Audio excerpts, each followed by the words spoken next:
ಕರ್ನಾಟಕ ಈ ದಿನಗೆ ಸ್ವಾಗತ. ನಾನು ತುಳಸಿ ಹರೀಶ್. ಇದೀಗ ಈ ಕ್ಷಣದ ಹೆಡ್ಲೈನ್ಸ್.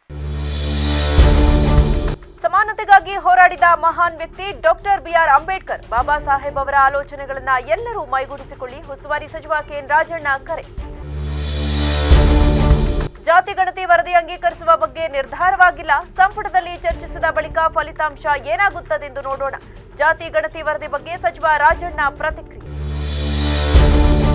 ಹಾಸನ ನಗರಸಭೆ ಅಧ್ಯಕ್ಷ ಆಯ್ಕೆ ಗೊಂದಲ. ಅವಿಶ್ವಾಸ ನಿರ್ಣಯ ಬಳಿಕ ನೂತನ ಅಧ್ಯಕ್ಷರ ಆಯ್ಕೆ. ಬಿಜೆಪಿ ಮುಖಂಡರೊಂದಿಗೆ ಚರ್ಚಿಸಿ ಅಂತಿಮ ತೀರ್ಮಾನ ಕೈಗೊಳ್ಳುತ್ತೇವೆಂದ ಶಾಸಕ ಸ್ವರೂಪ್.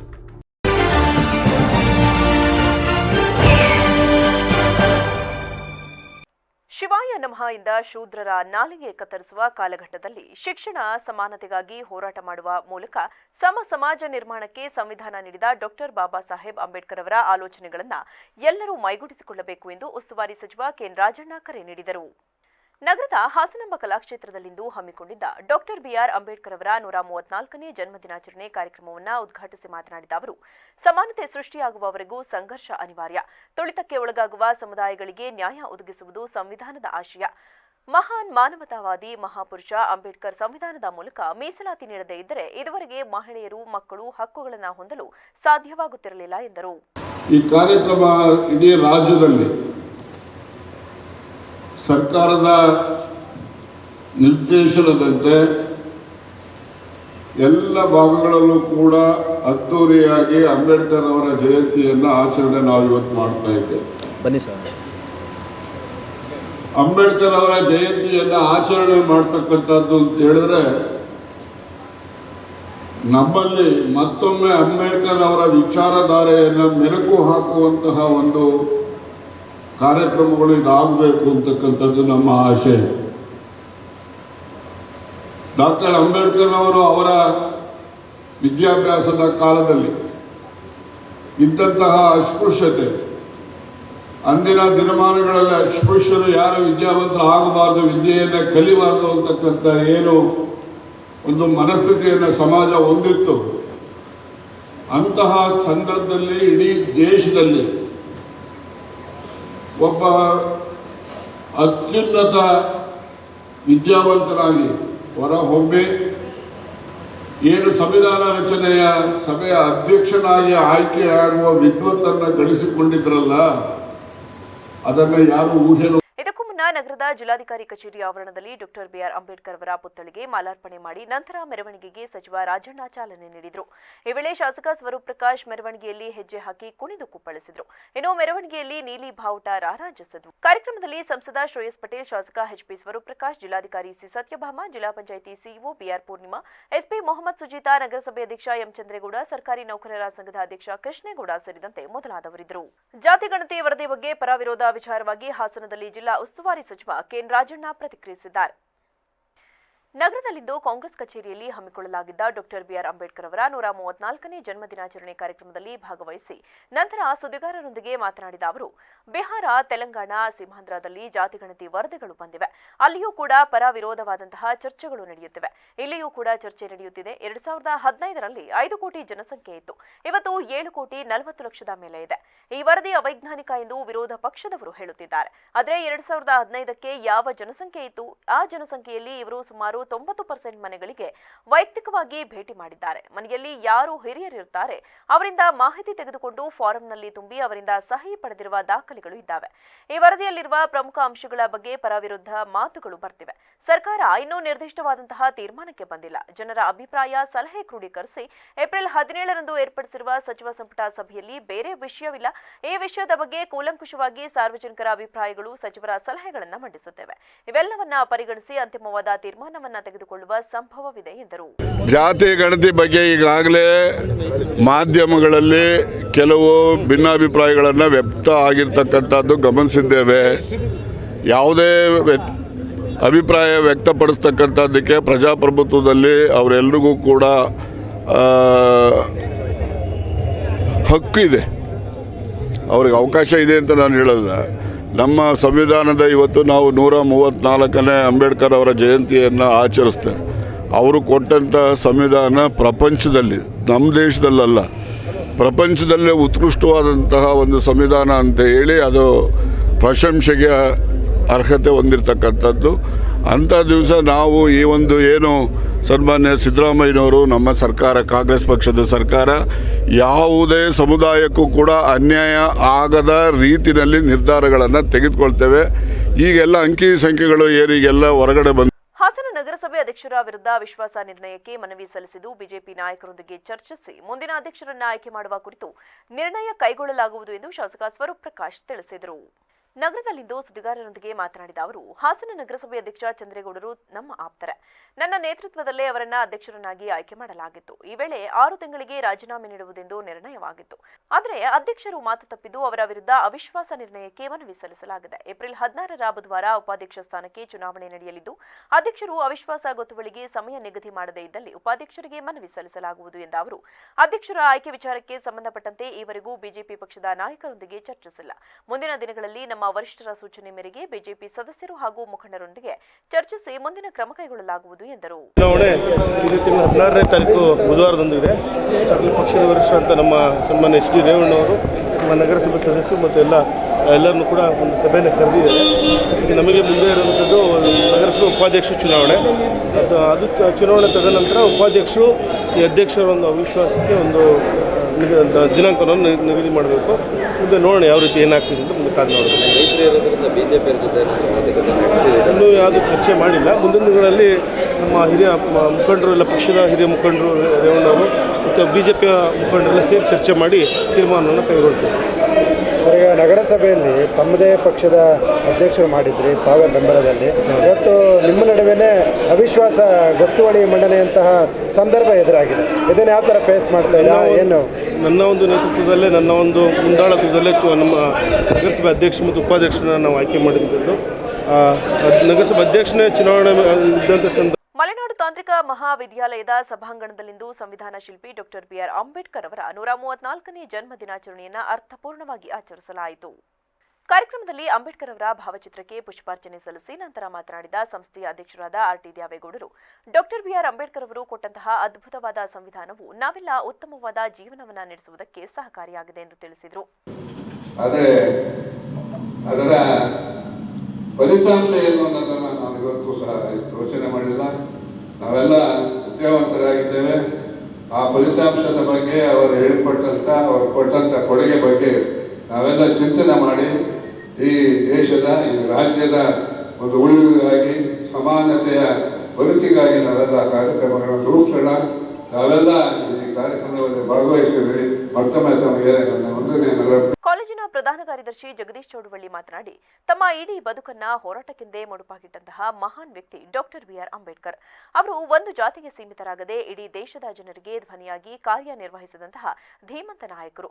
ಅಂಬೇಡ್ಕರ್ ಅವರು ಕೊಟ್ಟಂತಹ ಕೊಡುಗೆ ಅಪಾರವಾಗಿದ್ದು, ಅವರು ತೋರಿದ ದಾರಿ ಹಾಗೂ ಮಾತುಗಳನ್ನು ಅಳವಡಿಸಿಕೊಂಡ್ರೆ ಉತ್ತಮವಾದ ಜೀವನವನ್ನ ಕಾಣಬಹುದು ಎಂದು ತಿಳಿಸಿದರು.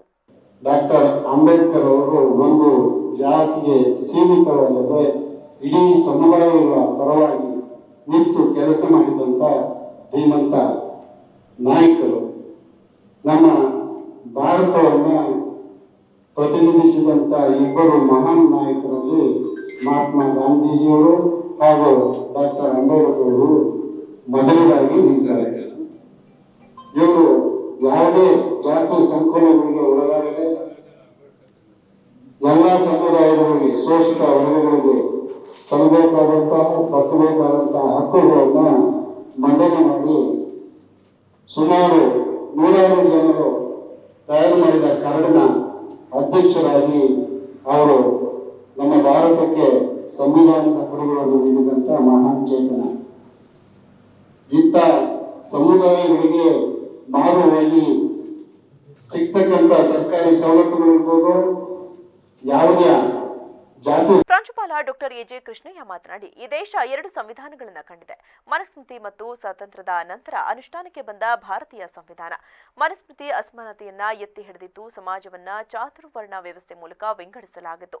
ಮಹಿಳೆಯರಿಗೆ ವಿದ್ಯೆ, ಉದ್ಯೋಗ ಪಡೆಯುವ ಹಕ್ಕು ಇರಲಿಲ್ಲ. ಮಹಿಳೆಯನ್ನ ಭೋಗದ ವಸ್ತುವಾಗಿ ನೋಡಲಾಗುತ್ತಿತ್ತು. ಆದರೆ ಅಂಬೇಡ್ಕರ್ ಅವರು ಮಹಿಳೆಯರಿಗೂ ಸಂವಿಧಾನದ ಮೂಲಕ ಸಮಾನ ಸ್ಥಾನಮಾನ ನೀಡಿದ್ದಾರೆ ಎಂದರು. ನಮ್ಮ ದೇಶವನ್ನು ಬಿಟ್ಟು ಪ್ರಪಂಚದಾದ್ಯಂತ ಹಲವಾರು ರಾಷ್ಟ್ರಗಳಲ್ಲಿ ಇವತ್ತು ಅಂಬೇಡ್ಕರ್ ಅವರ 134ನೇ ಜಯಂತಿಯನ್ನು ಆಚರಣೆ ಮಾಡ್ತಾ ಇದ್ದಾರೆ. ಸೊ ಡೆಲ್ಲಿಯಿಂದ ಹಿಡಿದು ಹಳ್ಳಿವರೆಗೂ ಕೂಡ ಇವತ್ತು ಅಂಬೇಡ್ಕರ್ ಅವರ ಜಯಂತಿ ಕಾರ್ಯಕ್ರಮವನ್ನು ಆಚರಣೆ ಮಾಡ್ತಾ ಇದ್ದಾರೆ. ಕಾರಣ ಅಂಬೇಡ್ಕರ್ ಅವರೊಬ್ಬರು ರಾಷ್ಟ್ರ ನಾಯಕರು. ಅವರು ಈ ದೇಶದ ಪ್ರಗತಿಗಾಗಿ, ಈ ದೇಶದ ಅಭಿವೃದ್ಧಿಗಾಗಿ, ಮುಖ್ಯವಾಗಿ ಈ ದೇಶದಲ್ಲಿ ಸಮಾನತೆ ಬರಬೇಕು ಅನ್ನೋ ಕಾರಣಕ್ಕಾಗಿ ಅವರು ಒಂದು ಹೋರಾಟವನ್ನು ಮಾಡಿದಂಥ ವ್ಯಕ್ತಿ. ಸೊ ಹಾಗಾಗಿ ಈ ಏಪ್ರಿಲ್ 14ನೇ ದಿನವನ್ನು ಅವರ ಒಂದು ಹುಟ್ಟುಹಬ್ಬವಾಗಿ ಇಡೀ ರಾಷ್ಟ್ರದಲ್ಲಿ ಆಚರಣೆ ಮಾಡ್ತಕ್ಕಂಥದ್ದು ಒಂದು ಪದ್ಧತಿ ನಡ್ಕೊಂಡು ಬಂದಿದೆ. ನಾನು ಜಾಸ್ತಿ ಮಾತಾಡಕ್ಕೆ ಹೋಗಲ್ಲ, ಕಾರಣ ಸೊ ಅಂಬೇಡ್ಕರ್ ಅವರ ಒಂದು ವಿಚಾರಧಾರೆಯನ್ನು ಹೇಳಲಿಕ್ಕೆ ನಮ್ಮ ಅತಿಥಿ. ಕಾರ್ಯಕ್ರಮದಲ್ಲಿ ಸರ್ಕಾರಿ ಪದವಿ ಪೂರ್ವ ಕಾಲೇಜಿನ ಉಪನ್ಯಾಸಕರಾದ ರೋಹಿತ್ ಕೆ ಸೇರಿದಂತೆ ಇತರರಿದ್ದರು. ಬಿಜೆಪಿ ಪಕ್ಷ ರಾಜ್ಯ ಕಾಂಗ್ರೆಸ್ ಸರ್ಕಾರದ ವಿರುದ್ಧ ಮಾಡುತ್ತಿರುವ ಜನಾಕ್ರೋಶ ಯಾತ್ರೆ ಜನಪರವಾದ ಪ್ರತಿಭಟನೆಯಲ್ಲ. ಬಿಜೆಪಿ ರಾಜ್ಯಾಧ್ಯಕ್ಷ ಬಿವಿ ವಿಜಯೇಂದ್ರ ಕೇವಲ ತಮ್ಮ ಅಸ್ತಿತ್ವ ಉಳಿಸಿಕೊಳ್ಳಲು ಮಾಡುತ್ತಿರುವ ಯಾತ್ರೆ ಎಂದು ಜಿಲ್ಲಾ ಕಾಂಗ್ರೆಸ್ ಸಮಿತಿ ಜಿಲ್ಲಾ ವಕ್ತಾರ ದೇವರಾಜೇಗೌಡ ಆಕ್ರೋಶ ವ್ಯಕ್ತಪಡಿಸಿದರು. ಹಾಸನದಲ್ಲಿಂದು ಪತ್ರಿಕಾಗೋಷ್ಠಿಯಲ್ಲಿ ಮಾತನಾಡಿದ ಅವರು, ರಾಜ್ಯ ಬಿಜೆಪಿ ಬೆಲೆ ಏರಿಕೆ ನೆಪದಲ್ಲಿ ಆಡಳಿತ ಸರ್ಕಾರದ ವಿರುದ್ಧ ವಿಜಯೇಂದ್ರ ನೇತೃತ್ವದ ಜನಾಕ್ರೋಶ ಯಾತ್ರೆ ಎಂಬ ಧ್ಯೇಯದೊಂದಿಗೆ ಪ್ರತಿಭಟನೆ ನಡೆಸುತ್ತಿದೆ.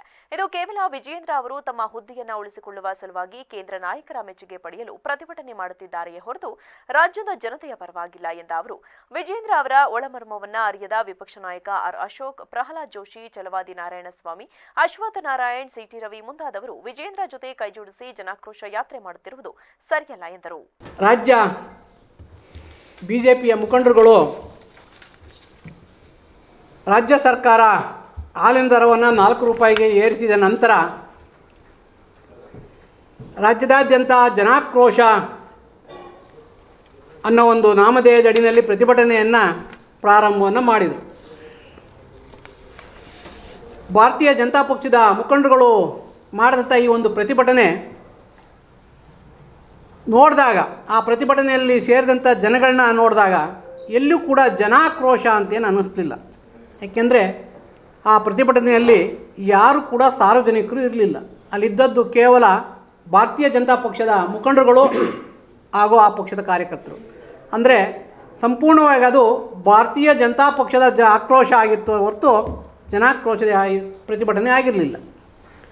ಅಷ್ಟಕ್ಕೂ ಪ್ರತಿಭಟನೆಯನ್ನು ರಾಜ್ಯದ ಬಿ ಜೆ ಪಿ ಅಧ್ಯಕ್ಷರು ಏನು ಕರೆ ಕೊಟ್ಟಿದ್ದಾರೆ, ಅದು ನಿಶ್ಚಿತವಾಗಲೂ ಬೆಲೆ ಏರಿಕೆ ವಿರುದ್ಧ ಕೈಗೊಂಡಂಥ ಯಾತ್ರೆ ಆಗಿರಲಿಲ್ಲ. ಏನು ಇವತ್ತು ಬಿ ಜೆ ಪಿ ಪಕ್ಷದಲ್ಲಿ ಇವತ್ತು ಒಂದು ಮನೆ 3 ಬಾಗಿಲಾಗಿದೆ. ಆ ಒಡಕಿನಲ್ಲಿ ಕರ್ನಾಟಕ ರಾಜ್ಯ ಕಾನೂನು ವಿಶ್ವವಿದ್ಯಾಲಯ ಹುಬ್ಬಳ್ಳಿ, ಎಂ ಕೃಷ್ಣ ಕಾನೂನು ಮಹಾವಿದ್ಯಾಲಯ ಹಾಸನ ಇವರ ಸಹಯೋಗದೊಂದಿಗೆ ಮೂಗಲಿ ಗ್ರಾಮದಲ್ಲಿ ಏಪ್ರಿಲ್ 13ರಿಂದ 19ರವರೆಗೆ ಹಮ್ಮಿಕೊಳ್ಳಲಾಗಿರುವ ರಾಷ್ಟ್ರೀಯ ಸೇವಾ ಯೋಜನೆಯ ವಾರ್ಷಿಕ ವಿಶೇಷ ಶಿಬಿರಕ್ಕೆ ಭಾನುವಾರ ಚಾಲನೆ ನೀಡಲಾಯಿತು. ಕಾರ್ಯಕ್ರಮವನ್ನು ಉದ್ಘಾಟಿಸಿ ಮಲೆನಾಡು ತಾಂತ್ರಿಕ ಶಿಕ್ಷಣ ಸಂಸ್ಥೆಯ ಪ್ರಧಾನ ಕಾರ್ಯದರ್ಶಿ ಜಗದೀಶ್ ಚೌಡವಳ್ಳಿ ಅವರು ಮಾತನಾಡಿ, ಈ ಶಿಬಿರದ ಮೂಲಕ ವಿದ್ಯಾರ್ಥಿಗಳು ಪರಿಸರದ ಪಾಠದ ಜೊತೆಗೆ ಜೀವನದ ಮೌಲ್ಯಗಳನ್ನು ಪಡೆಯುವುದಕ್ಕೆ ಸಹಕಾರಿಯಾಗಿದೆ. ಮಕ್ಕಳು ಇದರ ಸದುಪಯೋಗವನ್ನು ಉತ್ತಮವಾಗಿ ಪಡೆದುಕೊಳ್ಳಿ ಎಂದು ಕರೆ ನೀಡಿದರು. ಈ ಒಂದು ಶ್ರಮದಾನದ ಮೂಲಕ ನಮ್ಮ ಕಾನೂನು ವಿಭಾಗದ ವಿದ್ಯಾರ್ಥಿಗಳು ನಿಮ್ಮ ಹಳ್ಳಿಗೆ ಬಂದಿದ್ದಾರೆ. ಈ ಒಂದು ಸುಂದರ ಪರಿಸರದಲ್ಲಿ ನಿಮ್ಮ ಹಳ್ಳಿಯ ಸ್ವಚ್ಛತೆ ಮತ್ತು ನೈರ್ಮಲ್ಯತೆ ಹಾಗೆ ಕಾನೂನಿನ ಅರಿವನ್ನು ಮೂಡಿಸ್ತಕ್ಕಂಥ ಹಲವಾರು ಕಾರ್ಯಕ್ರಮಗಳು ಈ 7 ದಿವಸದಲ್ಲಿ ನಿಮ್ಮ ಗ್ರಾಮದಲ್ಲಿ ನಡೆಯುತ್ತವೆ. ಈಗ ಮೊದಲನೇ ದಿವಸ ಆಗಿರೋದ್ರಿಂದ ನೀವು ಕಡಿಮೆ ಜನ ಬಂದಿದ್ದೀರಾ. ನಮ್ಮ ವಿದ್ಯಾರ್ಥಿಗಳು ನಿಮ್ಮ ಮನಸ್ಸನ್ನು ತೊಳೆಯುವ ಮೂಲಕ ಅವರ ಶ್ರಮದಾನದ ಬದುಕನ್ನು, ಈ ಹಳ್ಳಿಯ ಸೊಗಡನ್ನು ಅವರು ಈ ಸಂಸ್ಕೃತಿಯಲ್ಲಿ ಹೇಗೆ ಬೆಳೆಯಬೇಕು, ಈ ಸಂಸ್ಕೃತಿಯ ಒಂದು ತಿರುಳನ್ನು ನಗರದ ಜನಕ್ಕೆ ಯಾವ ರೀತಿ ತೋರಿಸಬೇಕು ಅಂತ ಎಂ ಕೃಷ್ಣ ಕಾನೂನು ಕಾಲೇಜಿನ ಸಹಾಯಕ ಪ್ರಾಧ್ಯಾಪಕರು ಹಾಗೂ ಶಿಬಿರಾಧಿಕಾರಿ ಎಚ್ಎಸ್ ಹೇಮಂತ್ ಕುಮಾರ್ ಮಾತನಾಡಿ, ಪರಿಸರದ ಶಿಕ್ಷಣ ಗ್ರಾಮೀಣ ಪ್ರದೇಶದ ಅನುಭವದ ಜೊತೆಗೆ ಸೇವಾ ಮನೋಭಾವವನ್ನು ಬೆಳೆಸಬೇಕೆಂಬ ಉದ್ದೇಶದೊಂದಿಗೆ ವಾರ್ಷಿಕ ಶಿಬಿರವನ್ನು ಆಯೋಜಿಸಿದ್ದು, ವಿದ್ಯಾರ್ಥಿಗಳು ಗ್ರಾಮದ ಜನತೆ ಜೊತೆಗೆ ಬೆರೆತು ಶಿಬಿರವನ್ನು ಯಶಸ್ವಿಗೊಳಿಸಬೇಕು, ಹಾಗೆ ಗ್ರಾಮಸ್ಥರು ಇದಕ್ಕೆ ಸಹಕಾರ ನೀಡಬೇಕೆಂದು ಮನವಿ ಮಾಡಿದರು. ಅದರ ಜೊತೆಗೆ ಗ್ರಾಮಸ್ಥರು ಕೂಡ ನಮಗೆ ಸಹಕರಿಸಿದ ಎಲ್ಲ ರೀತಿಯಲ್ಲೂ ಕೂಡ ನಾವು ನಿಮ್ಮ ಜೊತೆಗೆ ಬೆರೆತು 7 ತಿಂಗಳ ಕಾಲ ನಿಮ್ಮ ಗ್ರಾಮೀಣದ ಅನುಭವವನ್ನು ನಮಗೂ ಹಂಚಿದ್ರೆ ನಮಗೂ ಕೂಡ ನಮ್ಮ ವಿದ್ಯಾರ್ಥಿಗಳು ಅದರಿಂದ ಕಲಿತಾರೆ. ಈ ಒಂದು ನಿರೀಕ್ಷೆಯ ಆಧಾರದ ಮೇಲೆ ನಮ್ಮ ವಿದ್ಯಾರ್ಥಿಗಳು ಕೂಡ ನಿಮ್ಮ ಗ್ರಾಮಕ್ಕೆ ಆಗಮಿಸಿದ್ದಾರೆ. ಎಲ್ಲ ರೀತಿಯಲ್ಲೂ ಕೂಡ ಸಹಕಾರ ಕೊಡುವ ಮೂಲಕ ನಮ್ಮ ಈ ಶಿಬಿರವನ್ನು ಯಶಸ್ವಿಗೊಳಿಸಬೇಕಾಗಿ ಎಲ್ಲರೂ ಕೂಡ ನಾನು ಕೇಳಿಕೊಳ್ತೇನೆ. ಮೂಲ ಉದ್ದೇಶ ಏನಂತ ಹೇಳಿದ್ರೆ ನಮ್ಮ ಕಾನೂನು ಅರಿವು ಮೂಡಿಸುವುದು, ಗ್ರಾಮದ ಸ್ವಚ್ಛತೆಯ ಬಗ್ಗೆ ಗಮನ ಹರಿಸುವಂಥದ್ದು, ವಿಶೇಷವಾಗಿ ಈ ಪರಿಸರದ ಸಂರಕ್ಷಣೆ ಬಗ್ಗೆ ನಮಗೆ ಒಂದು ವಿಶೇಷ ಜ್ಞಾನವನ್ನು ಅಥವಾ ಆ ಒಂದು ವಿಶೇಷ ತಜ್ಞರ ಮೂಲಕ ನಿಮಗೆ ಪರಿಸರದ ಶಿಕ್ಷಣವನ್ನು ನೀಡುವ ಉದ್ದೇಶ ನಮ್ಮ ಒಂದು ಈ ಕಾರ್ಯಕ್ರಮದ. ಈ ವೇಳೆ ಎಂ ಕೃಷ್ಣ ಕಾನೂನು ಕಾಲೇಜಿನ ಪ್ರಾಂಶುಪಾಲರಾದ doctor V Srinivas, forest officer Gangaiah, Belur ಠಾಣೆ ಎಎಸ್ಐ ಚಂದ್ರು, ವಿವಿಸಿ ವಾಹಿನಿಯ ಎಟಿ ಪ್ರಸನ್ನ ಸೇರಿದಂತೆ ಇತರರಿದ್ದರು. ಮಹಿಳೆಯರಿಗೆ ಸ್ವಾತಂತ್ರ್ಯ ಸಮಾನತೆಯ ತತ್ವಗಳನ್ನು ಸಂವಿಧಾನಾತ್ಮಕವಾಗಿ ದೊರಕಿಸಿಕೊಡುವಲ್ಲಿ ಅಂಬೇಡ್ಕರ್ ಅವರು ನೀಡಿರುವ ಕೊಡುಗೆಗಳನ್ನು ಯಾರೂ ಮೀರಿಸಲು ಸಾಧ್ಯವಿಲ್ಲ ಎಂದು ತಹಶೀಲ್ದಾರ್ ಎಂ ಮಮತಾರ್ ಅವರು ಸ್ಮರಿಸಿದರು. ಬೇಲೂರು ಪಟ್ಟಣದ ತಾಲೂಕು ಕಚೇರಿ ಮುಂಭಾಗದಲ್ಲಿ ರಾಷ್ಟ್ರೀಯ ಹಬ್ಬಗಳ ಆಚರಣೆ ಸಮಿತಿ ವತಿಯಿಂದ ಏರ್ಪಡಿಸಿದ ಡಾಕ್ಟರ್ ಬಿಆರ್ ಅಂಬೇಡ್ಕರ್ ಜಯಂತಿ ಕಾರ್ಯಕ್ರಮದಲ್ಲಿ ಮಾತನಾಡಿದ ಅವರು, ಭಾರತದ ಕಾನೂನು ಸುವ್ಯವಸ್ಥೆ, ಅಸ್ಪೃಶ್ಯತೆ ನಿವಾರಣೆ, ಪ್ರಜೆಗಳ ಮೂಲಭೂತ ಕರ್ತವ್ಯ, ಸಮಾನತೆ, ಶಿಕ್ಷಣ ಕ್ಷೇತ್ರ ಸೇರಿದಂತೆ ಹಲವು ಕ್ಷೇತ್ರಗಳಿಗೆ ಅವರು ನೀಡಿದ ಕೊಡುಗೆಯನ್ನು ಸ್ಮರಿಸಲು ಪ್ರತಿ ವರ್ಷವೂ ಅಂಬೇಡ್ಕರ್ ಜಯಂತಿಯನ್ನ ಶಾಲಾ ಕಾಲೇಜು, ಸರ್ಕಾರಿ, ಖಾಸಗಿ ಕಚೇರಿಗಳಲ್ಲಿಯೂ ಆಚರಣೆ ಮಾಡಲಾಗುತ್ತದೆ ಎಂದು ಹೇಳಿದರು. ಹೊತ್ತು ಚಿಕ್ಕದಾಗೋದಕ್ಕೆ ಸಾಧ್ಯ ಇಲ್ಲ. ದಲಿತ ಸಮುದಾಯದಲ್ಲಿ ಹುಟ್ಟಿ ಕೇವಲ ನಾನು ದಲಿತ, ನಾನು ಕೀಳಿರುಪೆಯಿಂದ ಇರಬೇಕು ಅನ್ನೋದನ್ನ ತನ್ನ ಮನಸ್ಸಿಂದ ಮೊದಲು ಹೊಡೆದಾಕಿ ಆಮೇಲೆ ಇಡೀ ಸಮಾಜಕ್ಕೆ ಮನುಜ ಮತದ ಶಿಖರವನ್ನೇರಿದಂತಹ ಮಹಾನ್ ವ್ಯಕ್ತಿತ್ವ ನಮ್ಮ ಡಾಕ್ಟರ್ ಬಿಆರ್ ಅಂಬೇಡ್ಕರ್ ಅವರು. ಕೇವಲ ಶೋಷಿತರು, ದಲಿತರಿಗೆ ಮಾತ್ರ ಅವರು ಸೀಮಿತ ಆಗಲಿಲ್ಲ. ಎಲ್ಲ ವರ್ಗದ ತುಳಿತಕ್ಕೊಳಗಾದಂತಹ ಜನರ ಜೀವನಾಡಿಯಾದಂತಹ ಡಾಕ್ಟರ್ ಬಿಆರ್ ಅಂಬೇಡ್ಕರ್ ಅವರಿಗ ನಮ್ಮನ್ನ ಪ್ರತಿದಿನ ನಾವುಗಳೆಲ್ಲರೂ ಕೂಡ ಸ್ಮರಣೆ ಮಾಡೋದು ಪ್ರತಿಯೊಬ್ಬ ಭಾರತೀಯರ ಕರ್ತವ್ಯ ಅಂತ ಹೇಳಿದ್ರೆ ತಪ್ಪಾಗಲಾರದು. ಪ್ರತಿಯೊಬ್ಬರ ಶೋಷಿತರು, ದಲಿತರು ಅವ್ರಿಗೆ ಮಾತ್ರ ಸೀಮಿತ ಮಾಡಲಿಲ್ಲ. ಒಂದು ಸಂವಿಧಾನವನ್ನ ರಚನೆ ಮಾಡಿ ಎಲ್ಲ ವರ್ಗದಲ್ಲಿ ಕೂಡ ಎಲ್ಲ ವರ್ಗದವ್ರಿಗೂ ಕೂಡ ಅವಕಾಶ ಮಾಡಿಕೊಟ್ಟಂತಹ ಮಹಾನ್ ವ್ಯಕ್ತಿತ್ವ. ಕೇವಲ ಎಲ್ಲ ವರ್ಗದವ್ರಿಗೆ ಮಾತ್ರ ಅಲ್ಲ. ಈ ಸಂದರ್ಭದಲ್ಲಿ ಪುರಸಭಾಧ್ಯಕ್ಷ ಎಆರ್ ಅಶೋಕ್, ತಾಲೂಕು ಪಂಚಾಯಿತಿ ಮಾಜಿ ಅಧ್ಯಕ್ಷ ಪರ್ವತಯ್ಯ, ಚಿಕ್ಕಬ್ಯಾಡಗೆರೆ ಮಂಜುನಾಥ್ ಸೇರಿದಂತೆ ಮತ್ತಿತರರು ಹಾಜರಿದ್ದರು. ಡಾಕ್ಟರ್ ಬಾಬಾ ಸಾಹೇಬ್ ಅಂಬೇಡ್ಕರ್ ಅವರ ಮೇಲಿನ ಅಭಿಮಾನ ಜನರಲ್ಲಿ ಇತ್ತೀಚಿನ ದಿನಗಳಲ್ಲಿ ಹೆಚ್ಚಾಗುತ್ತಿರುವುದು ಸಂತೋಷದ ವಿಷಯವಾಗಿದೆ ಎಂದು ಶಾಸಕ ಸಿಮೆಂಟ್ ಮಂಜು ಹೇಳಿದರು. ಸಕಲೇಶಪುರ ಪಟ್ಟಣದ ತುಂಗಧಾನ ಸೌಧದ ಆವರಣದಲ್ಲಿ ರಾಷ್ಟ್ರೀಯ ಹಬ್ಬಗಳ ಆಚರಣಾ ಸೂಚನೆ ಸಮಾಜ ಕಲ್ಯಾಣ ಇಲಾಖೆ ಪುರಸಭೆ ವತಿಯಿಂದ ಆಯೋಜಿಸಲಾಗಿದ್ದ ಅಂಬೇಡ್ಕರ್ ಜಯಂತಿಯನ್ನು ಉದ್ಘಾಟಿಸಿ ಮಾತನಾಡಿದ ಅವರು, ಬಾಬಾ ಸಾಹೇಬರ ಋಣ ನನ್ನ ಮೇಲಿದೆ. ಬಾಬಾ ಸಾಹೇಬರು ನೀಡಿರುವ ಸಂವಿಧಾನದಿಂದ ನಾನು ಇಂದು ಕ್ಷೇತ್ರದ ಶಾಸಕನಾಗಿದ್ದೇನೆ ಎಂದರು.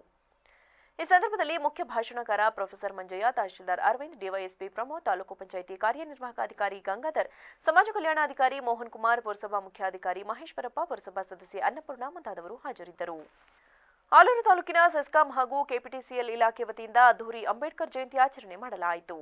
ಕಾರ್ಯಕ್ರಮವನ್ನು ಸಹಾಯಕ ಕಾರ್ಯಪಾಲಕ ಇಂಜಿನಿಯರ್ ರಾಘವೇಂದ್ರ ಅವರು ಜ್ಯೋತಿ ಬೆಳಗಿಸಿ ಪುಷ್ಪಾರ್ಚನೆ ಮಾಡುವ ಮೂಲಕ ಉದ್ಘಾಟಿಸಿದರು. ನಂತರ ಕಾರ್ಯಕ್ರಮವನ್ನು ಉದ್ದೇಶಿಸಿ ಮಾತನಾಡಿದ ಅವರು, ನಾವು ನೀವೆಲ್ಲ ಡಾಕ್ಟರ್ ಬಿಆರ್ ಅಂಬೇಡ್ಕರ್ ಅವರ 134ನೇ ಜಯಂತ್ಯೋತ್ಸವ ಆಚರಿಸುತ್ತಿದ್ದು, ಅವರ ವ್ಯಕ್ತಿತ್ವದ ಬಗ್ಗೆ ನಾವು ಎಷ್ಟು ಹೇಳಿದರೂ ಸಾಲದು. ಅವರ ಆದರ್ಶಗಳನ್ನು ಪಾಲನೆ ಮಾಡುವ ಮೂಲಕ ಅವರಿಗೆ ಗೌರವ ಸಲ್ಲಿಸಿ ಎಲ್ಲರೂ ಸಮಾನತೆಯಿಂದ ಬಾಳೋಣ ಎಂದು ಅಭಿಪ್ರಾಯ ವ್ಯಕ್ತಪಡಿಸಿದರು. ನಾವು ಒಂದು ಯಾವುದೋ ಒಂದು ಮಾಡೋಷ್ಟರೊಳಗೆ ಸಾಕು ಅಂತ ಇದು ಮಾಡಿರ್ತೀವಿ.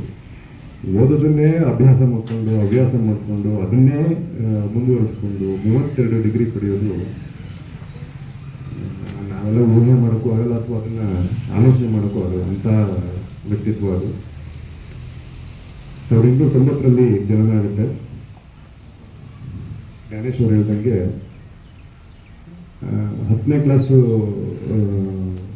ಓದುವಾಗಲೂ ಅದರ ನಂತರನೂ ನಾನೇ ನೋಡಿ, ನನ್ನ ಕಣ್ಣಾರೆ ನಾನೇ ನೋಡಿದ್ದೀನಿ. ನಾನು ಅದನ್ನು ಅನುಭವದಲ್ಲಿದೆ ನನಗೂ. ನಾವು ಆವಾಗ ಯಾವ ರೀತಿ ನಡೆಸ್ಕೊತಿದ್ದು, ಯಾವ ರೀತಿ ಇತ್ತು, ಅದೆಲ್ಲ ನಾವು ನಮ್ಮ ಕಣ್ಣಾರೆ ನೋಡಿದ್ದೀವಿ. ಸೊ ಈಗ ಸ್ವಲ್ಪ ಕಡಿಮೆ ಆಗಿದೆ, ಅಂದರೆ ಅಷ್ಟಿಲ್ಲ ಈ ಅಸ್ಪೃಶ್ಯತೆ. ಮತ್ತೆ ಈ ಸಂದರ್ಭದಲ್ಲಿ ಆಲೂರು ಶಾಖೆಯ ಸಹಾಯಕ ಇಂಜಿನಿಯರ್ ಎನ್ ಡಿ ಕುಮಾರ್, ಪಾಳ್ಯ ಶಾಖೆಯ ಕಿರಿಯ ಇಂಜಿನಿಯರ್ ಪ್ರಕಾಶ್ ಮಗೆ, ಶಾಖೆಯ ಕಿರಿಯ ಇಂಜಿನಿಯರ್ ಬೈರೇಶ್ ಸೇರಿದಂತೆ ಇತರರು ಹಾಜರಿದ್ದರು. ಕಲಬುರಗಿ ನಗರದ ಕೆಸಿಟಿ ಕಾಲೇಜಿನಲ್ಲಿ ಇದೇ ಏಪ್ರಿಲ್ 16ರಂದು ಕಲಬುರಗಿ ವಿಭಾಗ ಮಟ್ಟದ ಉದ್ಯೋಗ ಮೇಳ ನಡೆಯುತ್ತಿರುವ ಹಿನ್ನೆಲೆಯಲ್ಲಿ ಸೋಮವಾರ ಜಿಲ್ಲಾಧಿಕಾರಿ ಫೌಜಿಯಾ ತರನ್ನೂಮ್ ಕಾಲೇಜಿಗೆ ಭೇಟಿ ನೀಡಿ ಅಂತಿಮ ಸಿದ್ಧತಾ ಕಾರ್ಯ ವೀಕ್ಷಿಸಿದರು. ಜಿಲ್ಲಾಧಿಕಾರಿಯವರು ವೇದಿಕೆ, ಮಧ್ಯಾಹ್ನದ ಊಟ, ಪಾರ್ಕಿಂಗ್, ಸಂದರ್ಶನ ಕೊಠಡಿ, ಗಣ್ಯರ ತಂಗುವಿಕೆಯ ಗ್ರೀನ್ ರೂಮ್ ಸೇರಿದಂತೆ ಇಡೀ ಕ್ಯಾಂಪಸ್ ಸುತ್ತಾಡಿ ಸ್ಥಳ ಪರಿಶೀಲಿಸಿದರು. ಇನ್ನು ಅಭ್ಯರ್ಥಿಗಳ ನೋಂದಣಿಗೆ 40 ಕೌಂಟರ್ ಸ್ಥಾಪನೆ, ಬಿಸಿಲು ಹೆಚ್ಚಿರುವ ಕಾರಣ ನೆರಳಿನ ವ್ಯವಸ್ಥೆ, ವಾಹನ ಪಾರ್ಕಿಂಗ್ ವ್ಯವಸ್ಥೆ, ನೋಂದಣಿ, ಸಂದರ್ಶನ ಸ್ಥಳಗಳ ಕುರಿತು ಅಲ್ಲಲ್ಲಿ ಸೈನೇಜ್ ಬೋರ್ಡ್ ಅಳವಡಿಸಬೇಕೆಂದು ಈವೆಂಟ್ ಮ್ಯಾನೇಜರ್ಗಳಿಗೆ ಸೂಚಿಸಿದರು. ಈ ವೇಳೆ ಜಿಲ್ಲಾ ಪಂಚಾಯತ್ ಸಿಇಒ ಭಂವರ್ ಸಿಂಗ್ ಮೀನಾ, ಮಹಾನಗರ ಪಾಲಿಕೆ ಆಯುಕ್ತ ಅವಿನಾಶ್ ಶಿಂದೆ, ಅಪರ ಜಿಲ್ಲಾಧಿಕಾರಿ ರಾಯಪ್ಪ ಹುಣಸಗಿ, ನಗರ ಪೊಲೀಸ್ ಉಪ ಆಯುಕ್ತ ಪ್ರವೀಣ್ ಎಚ್ ನಾಯಕ್ ಸೇರಿದಂತೆ ಇತರ ಅಧಿಕಾರಿಗಳಿದ್ದರು. ಭಟ್ಕಳ ತಾಲೂಕಿನ ಹೇರೂರು ಸಭಾಭವನದಲ್ಲಿ ಭಟ್ಕಳ ತಾಲೂಕು ಅತಿಕ್ರಮಣ ಹೋರಾಟಗಾರರ ಸಂಘದ ಸಭೆಯು ಅತಿಕ್ರಮಣ ಹೋರಾಟ ಸಮಿತಿಯ ಅಧ್ಯಕ್ಷ ರಾಮ ಮೊಗೇರಾ ಅವರ ನೇತೃತ್ವದಲ್ಲಿ ನಡೆಯಿತು. ಈ ಸಂದರ್ಭದಲ್ಲಿ ಮಾತನಾಡಿದ ರಾಮ ಮೊಗೇರಾ ಅವರು, ಅತಿಕ್ರಮಣದಾರರು ಎಲ್ಲೋ ಹೊರಗಿನಿಂದ ಬಂದು ಜಮೀನು ಕಬಳಿಸಿದವರಲ್ಲ. ಇಲ್ಲಿಯೇ ಹುಟ್ಟಿ ಇಲ್ಲಿಯೇ ಬೆಳೆದು ತಮ್ಮ ಅಗತ್ಯಕ್ಕೋಸ್ಕರ ಸರ್ಕಾರಿ ಜಮೀನಿನಲ್ಲಿ ಮನೆ ಕಟ್ಟಿ ಕೃಷಿ ಮಾಡಿ ಬಂದಿದ್ದಾರೆ. ಅವರನ್ನ ಅರಣ್ಯ ಇಲಾಖೆ ಅಧಿಕಾರಿಗಳು ಬಾಹ್ಯ ವ್ಯಕ್ತಿಗಳಂತೆ, ಯಾವುದೋ ಕೃತ್ಯ ಎಸಗಿದ ಅಪರಾಧಿಗಳಂತೆ ಕಾಣುವುದು ತಪ್ಪು ಎಂದ ಅವರು, ಕಸ್ತೂರಿ ರಂಗನ್ ವರದಿ ಮತ್ತು ಸಿಂಘಳಿಕ ಪ್ರದೇಶ ಗುರುತಿಸಿದ್ದನ್ನ ಕೈಬಿಡುವಂತೆ ಆಗ್ರಹಿಸಿದರು. ಇಲ್ಲಿ ಜಾಗ ನಮಗೆ ಬೇಕು ಅಂತ ಅತಿಕ್ರಮಣ ಮಾಡಿ ಬದುಕಿದ್ದಾರೆ. ಅವರನ್ನ ಹೊರಗೋಗಿ ಅಂತ ಹೇಳಲಿಕ್ಕೆ ಯಾವ ಅಧಿಕಾರಿಗಳಿಗೂ ಅರಣ್ಯ ಅಧಿಕಾರಿಗಳಿಗೂ ಹಕ್ಕಿಲ್ಲ. ಅದಕ್ಕೆ ಹಿಂದೆ ದೇಶಪಾಂಡೆ ಅವರು ಮಂಕಾಳು ಇದ್ರು, ಮತ್ತೆ ಎಲ್ಲರೂ ಕೂಡಿ ಆ ಜಾಗ ಅತಿಕ್ರಮಣದಾರ ಇರುವಲ್ಲಿ ಒಂದು GPS ಮಾಡಿದ್ರೆ ಅವರಲ್ಲಿ ಇದ್ದಾರೆ ಅಂತ ಒಂದು ಕುರುಹು ಆಗ್ತದೆ ಅಂತಕ್ಕಂಥ ವಿಚಾರವಾಗಿ GPS ಅನ್ನ ಮಾಡಿಕೊಟ್ಟಿದ್ದಾರೆ. ಆ GPS ಅನ್ನು ಮಾಡಿದ ಪ್ರಕಾರ ಬಹಳಷ್ಟು ಜನರದಾಗಿದೆ. ಇನ್ನು ತುಂಬಾ ಮಂದಿದು GPS ಆಗುದಿದೆ. ಅದಕ್ಕೆ GPS ಆಗಬೇಕು ಅಂತ ಹೇಳಿ ನಾವು ಮಂಕಾಳು ವೈದ್ಯರಿಗೆ ಮತ್ತು ಜಿಲ್ಲಾಧಿಕಾರಿಗಳಿಗೆ ಮತ್ತು ಅರಣ್ಯಾಧಿಕಾರಿಗಳಿಗೆ ಎಲ್ಲರಿಗೂ ಹೇಳಿದ್ದೇವೆ. ಈಗಾಗಲೇ ನಮ್ಮ ಕಸ್ತೂರಿ ರಂಗನ್ ವರದಿಯಲ್ಲಿ ಅತಿಕ್ರಮಣದಾರರಿಗೆ ಯಾವ ರೀತಿ ತೊಂದರೆ ಆಗಿತ್ತು ಅಂತ ಹೇಳಿ ಬಹಳಷ್ಟು ಅತಿಕ್ರಮಣದಾರರಿಗೆ ಗೊತ್ತಿಲ್ಲ ಪಾಪ. ಈಗ ಅತಿಕ್ರಮಣದ ಕಸ್ತೂರಿ ರಂಗನ್ ವರದಿ ಅಂತ ಹೇಳಿ ಎಲ್ಲ ಜನವಾಸ್ತವ್ಯ ಇರುವ ಈ ಸಂದರ್ಭದಲ್ಲಿ ಕೃಷಿಕ ಸಮಾಜದ ಅಧ್ಯಕ್ಷ ಶ್ರೀಧರ್ ಹೆಬ್ಬಾರ್, ಖಯ್ಯಂ ಸಾಬ್, ಗಣಪತಿ ನಾಯಕ್, ಭಾಸ್ಕರ್ ಮೊಗೇರಾ, ನಾಗೇಶ್ ದೇವಾಡಿಗ ಸೇರಿದಂತೆ ಇತರರು ಉಪಸ್ಥಿತರಿದ್ದರು. ಚಾಮರಾಜನಗರ ಜಿಲ್ಲೆ ಕೊಳ್ಳೇಗಾಲ ತಾಲೂಕು ಪಟ್ಟಣದ ಗ್ರಾಮಾಂತರ ಪೊಲೀಸ್ ಠಾಣೆಯಲ್ಲಿ ಡಾಕ್ಟರ್ ಬಿಆರ್ ಅಂಬೇಡ್ಕರ್ ಅವರ 134ನೇ ಜನ್ಮದಿನಾಚರಣೆಯನ್ನು ಅರ್ಥಪೂರ್ಣವಾಗಿ ಆಚರಿಸಲಾಯಿತು. ಈ ವೇಳೆ ಚಾಮರಾಜನಗರದ ಜಿಲ್ಲಾ ಪೊಲೀಸ್ ವರಿಷ್ಠಾಧಿಕಾರಿ ಕವಿತಾರವರು ಡಾಕ್ಟರ್ ಬಿಆರ್ ಅಂಬೇಡ್ಕರ್ ಅವರ ಭಾವಚಿತ್ರಕ್ಕೆ ಪುಷ್ಪಾರ್ಚನೆ ಮಾಡಿ ನಂತರ ಮಾತನಾಡಿದ ಅವರು, ಡಾಕ್ಟರ್ ಬಿಆರ್ ಅಂಬೇಡ್ಕರ್ ಅವರ ತತ್ವ ಸಿದ್ಧಾಂತವನ್ನ ಪಾಲನೆ ಮಾಡಬೇಕೆಂದು ಸಿಬ್ಬಂದಿ ವರ್ಗದವರಿಗೆ ಸಲಹೆ ನೀಡಿದರು.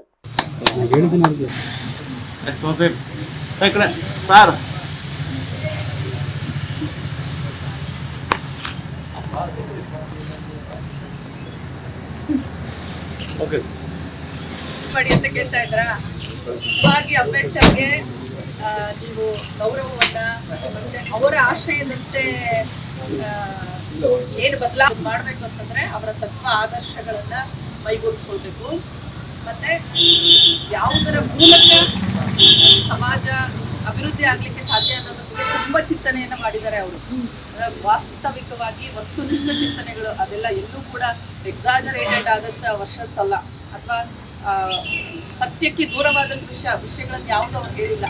ಅದರ ಬಗ್ಗೆ ಫೋಕಸ್ ಮಾಡಿ ಅದನ್ನ ನಿಮ್ಮಲ್ಲಿ ಅಳವಡಿಸ್ಕೊಳ್ಳೋದ್ರ ಮೂಲಕ ಒಳ್ಳೆ ಕೆಲಸವನ್ನು ಮಾಡಿ ಮತ್ತೆ ಆ ಮೂಲಕ ಸಮಾಜವನ್ನ ಕಟ್ಟುವಂತ ಕೆಲಸದಲ್ಲಿ ಮತ್ತೆ ಸಮಾಜಕ್ಕೆ ಏನು ಪೊಲೀಸ್ನವರು ರಕ್ಷಣೆಯನ್ನು ಒದಗಿಸ್ಬೇಕಲ್ಲ ಆ ಕೆಲಸವನ್ನ ಸರಿಯಾದ ರೀತಿಯಲ್ಲಿ ಮಾಡಿ ಅಂತ ಹೇಳ್ತಾ ಮತ್ತೊಮ್ಮೆ ಅಂಬೇಡ್ಕರ್ ಜಯಂತಿ ಶುಭಾಶಯಗಳನ್ನು ಹೇಳ್ತಾರೆ. ಈ ಸಂದರ್ಭದಲ್ಲಿ ASP Shashidhar, DYSP Dharmender, circle inspector Shivamadaiah, sub ಇನ್ಸ್ಪೆಕ್ಟರ್ಗಳಾದ ಸುಪ್ರೀತ್, ವರ್ಷಾ ಸೇರಿದಂತೆ ಇತರರಿದ್ದರು. ದೇಶದಲ್ಲೇ ಎಲ್ಲರೂ ಒಗ್ಗೂಡಿಸಿ ಎಲ್ಲರೂ ಸಮಾನರು ಎಂದು ಹೋರಾಟ ಮಾಡಿದ ಮಹಾನ್ ಶ್ರೇಷ್ಠರು ಬಸವಣ್ಣ ಎಂದು ಕೇರ್ಪೇಟೆ ತಾಲೂಕಿನ ಸ್ವತಂತ್ರ ಸಿದ್ದಲಿಂಗಸ್ವಾಮಿ ಮಠದ ಸಿದ್ದಲಿಂಗಸ್ವಾಮಿ ತಿಳಿಸಿದರು.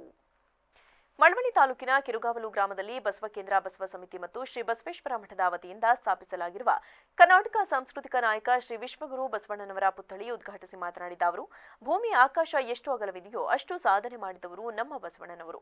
ಮಾದಿಗರ ಹರಳಯ್ಯ, ಅಂಬಿಗರ ಚೌಡಯ್ಯ ಎಲ್ಲರನ್ನ ಒಗ್ಗೂಡಿಸಿ ಜಾತಿ ಮತ ಭೇದ ಇರಬಾರದು ಎಂದು ಸಾರಿದರು. ಹೇಳಬೇಕಂದ್ರೆ ಆಕಾಶ ಎಷ್ಟು ಅಗಲವಾಗಿದೆಯೋ, ಭೂಮಿ ಎಷ್ಟು ಅಗಲವಾಗಿದೆಯೋ ಅದನ್ನ ನಾವು ಮುಟ್ಟಕ್ಕೆ ಆಗಲ್ಲ.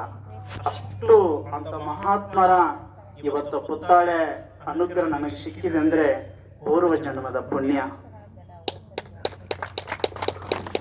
ಅಂತ ಭಾವಿಸುತ್ತಾ ಒಂದು ಬಸವಾದಿ ಪ್ರಮುಖರ ಬಗ್ಗೆ ಒಂದೆರಡು ವಚನಗಳನ್ನ ಹೇಳ್ತಾ, ಯಾಕಂದ್ರೆ ಬೇರೆ ಬೇರೆಯಿಂದ ದೂರದಿಂದ ಬಂದಿರ್ತೀರಿ, ಎಲ್ಲರಿಗೂ ಅವಕಾಶ ಆಗಬೇಕು. ಹಲವು ಮಾತೇನು ನೀನೊಲೆದು ಪಾದವನಿಟ್ಟ ನೆಲಗಸು ಕ್ಷೇತ್ರ ಜಲವೇ ಪಾವನ ತೀರ್ಥ ಸುಲಭ ಶ್ರೀ ಗುರುವೇ ಕೃಪೆಯಾಗು. ಕಾಗೆ ಅಗಳ ಅನ್ನವ ಕಂಡರೆ ಕೂಗಿ ಕರೆಯುವುದೇ ತನ್ನ ಕುಲ ಬಳಗವೆಲ್ಲ, ಕೋಳಿಯ ಗುಟುಕು ಕಂಡರೆ ಕೂಗಿ ಕರೆಯುವುದೇ ತನ್ನ ಕುಲ ಬಳಗವೆಲ್ಲ, ಕೂಡಲ ಸಂಗಮ ಬಸವೇಶ. ಅಂದರೆ ಬಸವಾದಿ ಪ್ರಮತ್ತರು ಹೇಗೆ ಅಂದರೆ, ಹಿಂದೆ ಕೋಳಿ ಒಂದು ಅಗಳ ಕಂಡ್ರೆ ಕೂ ಕೂ ಕೂ ಅಂತ ಕೂಗೋದು, ಆ ಎಲ್ಲ ಕೋಳಿಗಳು ಬಂದು ಸೇರೋರು. ಹಾಗೆ ಕಾರ್ಯಕ್ರಮದಲ್ಲಿ ಬಸವಕೇಂದ್ರ ಜಿಲ್ಲಾಧ್ಯಕ್ಷ ನಾಗರಾಜು, ತಾಲೂಕು ಅಧ್ಯಕ್ಷ ತೊಟ್ಟಿಮನೆ ಚೆನ್ನಪ್ಪ, ಸಮಾಜ ಸೇವಕ ಬಾಲಚಂದ್ರ ಸೇರಿದಂತೆ ಹಲವರಿದ್ದರು. ಸಂವಿಧಾನಕ್ಕೆ ಧಕ್ಕೆಯಾಗದಂತೆ ಪ್ರತಿಯೊಬ್ಬರೂ ನಡೆದುಕೊಳ್ಳಿ ಎಂದು ಪುರಸಭೆ ಉಪಾಧ್ಯಕ್ಷ ಬಸವರಾಜು ತಿಳಿಸಿದರು. ಮಳವಳ್ಳಿ ಪಟ್ಟಣದ ಪುರಸಭೆಯಲ್ಲಿ ನಡೆದ ಡಾಕ್ಟರ್ ಬಿಆರ್ ಅಂಬೇಡ್ಕರ್ ಅವರ 134ನೇ ಜನ್ಮದಿನಾಚರಣೆ ಕಾರ್ಯಕ್ರಮವನ್ನು ಉದ್ಘಾಟಿಸಿ ಮಾತನಾಡಿದ ಅವರು, ಡಾಕ್ಟರ್ ಬಿಆರ್ ಅಂಬೇಡ್ಕರ್ ಅವರು ಉತ್ತಮ ಶಿಕ್ಷಣ ಪಡೆದು ದೇಶಕ್ಕೆ ಸಂವಿಧಾನ ಕೊಟ್ಟಿದ್ದಾರೆ. ಆದರೆ ಇತ್ತೀಚೆಗೆ ಸಂವಿಧಾನವನ್ನ ದುರುಪಯೋಗಪಡಿಸಿಕೊಳ್ಳುತ್ತಿದ್ದಾರೆ ಎಂದು ಬೇಸರ ವ್ಯಕ್ತಪಡಿಸಿದರು. ಜಯಂತಿಯ ಇಡೀ ದೇಶಾದ್ಯಂತ ಆಚರಿಸ್ತಿದ್ದಾರೆ. ಅದು ನಮ್ಮ ಕರ್ತವ್ಯ. ನಾವು ಇವರನ್ನು ದಿನನಿತ್ಯ ನೆನ್ಕೊಳ್ಳೇಬೇಕು. ಇವತ್ತು ಒಂದು ಹಬ್ಬದ ರೀತಿಯಲ್ಲಿ ಆಚರಿಸ್ತಾ ಇರೋದು ನಮ್ಮೆಲ್ಲ ಕರ್ತವ್ಯ ಆಗಿರೋದ್ರಿಂದ ಅವರು ಇಡೀ ಭಾರತಕ್ಕೆ, ಇಡೀ ದೇಶಕ್ಕೆ ಸಂವಿಧಾನ ಬರೆದಿದ್ದಾರೆ. ಅದನ್ನು ತಪ್ಪಿಸೋಕ್ಕೆ ಯಾವುದೇ ಬರುವಂಥ ಸರ್ಕಾರ ಆಗಿರ್ಬೋದು, ಏನೇ ಆಗಿರ್ಬೋದು, ಅದನ್ನು ತಪ್ಪಿಸೋಕ್ಕೆ ಆಗಲ್ಲ. ಆ ಸಿದ್ಧಾಂತದಲ್ಲೇ ಯಾವುದೇ ಸರ್ಕಾರನೂ ಆ ಸಿದ್ಧಾಂತದ ಅಡಿಯಲ್ಲೇ ಕಾರ್ಯ ನಿರ್ವಹಿಸಬೇಕೆ ಹೊರತು ಅದನ್ನು ಬದಲಾಯಿಸೋಕ್ಕಾಗಲ್ಲ. ಇಂಥ ವ್ಯಕ್ತಿಯ ಸಿದ್ಧಾಂತವನ್ನು ನಾವು ದಿನನಿತ್ಯ ಕಾರ್ಯಕ್ರಮದಲ್ಲಿ ಮಾಜಿ ಉಪಾಧ್ಯಕ್ಷ ನಂದಕುಮಾರ, ಪುರಸಭೆ ಸ್ಥಾಯಿ ಸಮಿತಿ ಕೃಷ್ಣ, ಮುಖ್ಯಾಧಿಕಾರಿ ನಾಗರತ್ನ, ಮಾಜಿ ಪುರಸಭಾಧ್ಯಕ್ಷ ದೊಡ್ಡಯ್ಯ, ಸಿದ್ದರಾಜು, ನೂರುಲ್ಲಾ ಸೇರಿದಂತೆ ಹಲವರಿದ್ದರು. ಸಂವಿಧಾನ ಶಿಲ್ಪಿ ಡಾಕ್ಟರ್ ಬಿಆರ್ ಅಂಬೇಡ್ಕರ್ ಅವರು 134ನೇ ವರ್ಷದ ಜನ್ಮದಿನಾಚರಣೆಯನ್ನ ಮಳವಳ್ಳಿ ಬಿಜೆಪಿ ಪಕ್ಷದ ವತಿಯಿಂದ ಆಚರಿಸಲಾಯಿತು.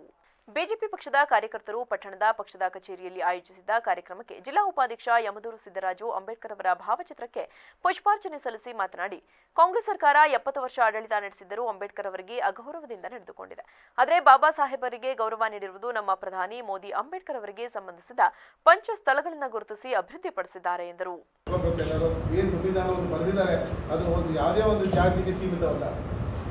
ತಿಳ್ಕೊಂಡಿರೋ ತಪ್ಪು, ಯಾವುದೇ ಒಂದು ಜಾತಿಗೆ ಸೀಮಿತ ಇಲ್ಲ. ಈಗ ಮೀಸಲಾತಿ ಅನ್ನೋದು ಎಲ್ಲರೂ ಆಯಾ ಜನಗಳ ಆಧಾರದ ಮೇಲೆ ಮೀಸಲಾತಿಯನ್ನು ಕೊಟ್ಟಿದ್ದಾರೆ. ಬಾಬಾ ಸಾಹೇಬ್ ಅಂಬೇಡ್ಕರ್ ಅವರು ಏನನ್ನ ನಮಗೆ ಸಂವಿಧಾನ ತಲುಪಿಸಿದ್ದಾರೆ, ಆ ಸಂವಿಧಾನವನ್ನು ನಾವು ಒಂದಿನಕ್ಕೋಸ್ಕರ ಮೀಸಲಾಗಿಡದೆ ಪ್ರತಿದಿನ ಯಾವುದು ಸಾಮಾಜಿಕವಾಗಿ ಆರ್ಥಿಕವಾಗಿ ಏನು ನಾವು ಬೆಳಿಬೇಕಂತಿದ್ದೀರ ಅದನ್ನು ಆಯಾ ತಕ್ಕಂಗೆ ಬೆಳೆಸ್ಕೊಂಡು ಹೋಗೋಣ. ಅವರೊಂದು ಕೃಷಿಲಿ ಒಂದು ಕ್ರಾಂತಿ ತರಬೇಕು ಅಂತ ಇದ್ದಾರೆ.